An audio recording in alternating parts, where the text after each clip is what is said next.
Hi there. So today we're going to look at circular motion. We've been looking at objects going in straight lines, left, right, up, down.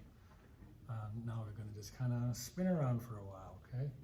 So I'm going to start with a simple example of a car going around in a track.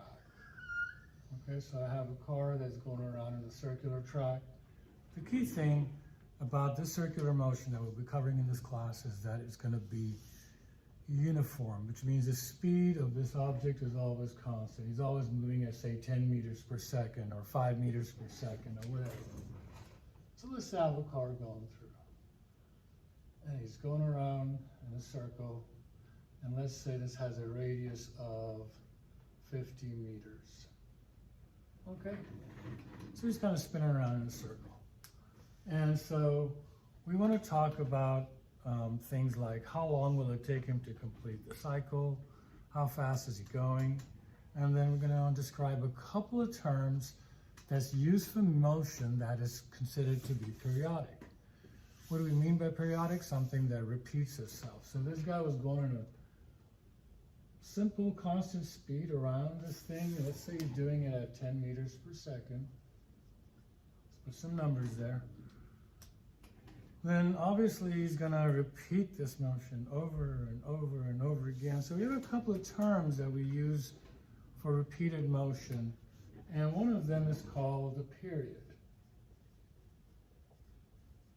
We use a capital letter T, and period is the time it takes to complete one cycle or revolution.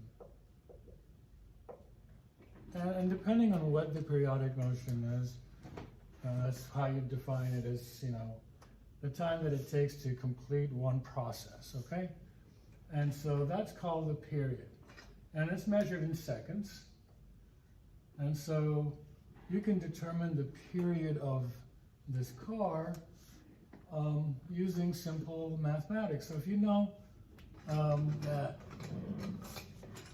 speed is equal to distance divided by time, right? Simple thing, we've done this over and over and over again.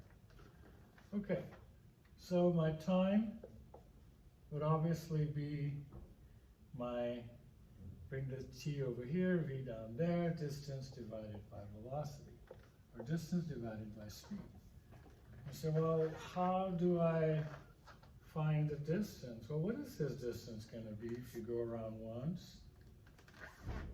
I hope you said that's the circumference.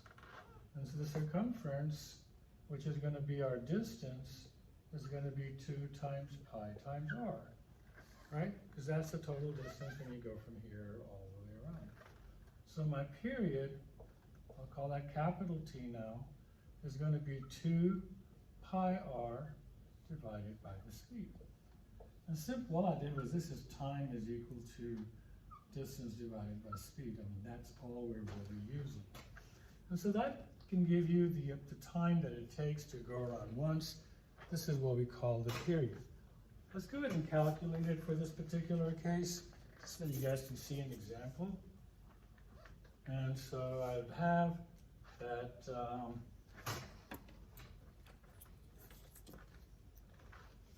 we would have 2 times pi times 50 divided by 10.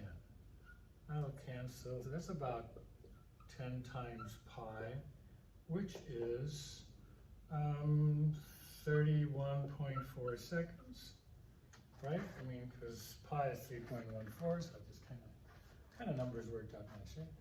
So 31.4 seconds is the period, or that's how long it takes this car to go around once. Next video, I will discuss the frequency.